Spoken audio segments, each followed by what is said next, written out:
I am the Tofu Golem. Please enjoy the video.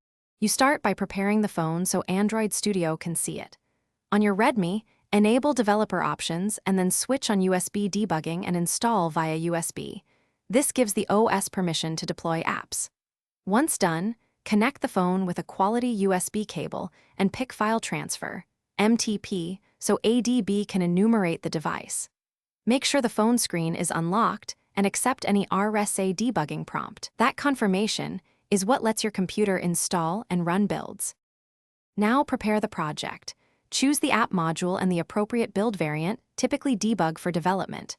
Make sure Gradle sync completes. Resolve any missing SDK platforms or dependency errors, those block installation. Next, open the Run configurations and pick your Redmi from the device list that appears. Press Run.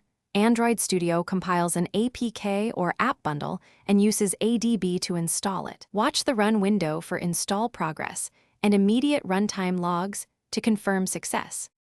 Once installation finishes, open the app on the Redmi and grant any runtime permissions it requests so features work correctly. If the phone disappears from Android Studio, restart ADB from the terminal with a dbkill server, then a dbstart server, reconnect the cable, and reauthorize the RSA key. If you encounter install time errors or crashes, perform build clean project and then rebuild. This often resolves stale outputs. One quick troubleshooting tip: enable USB debugging, security settings.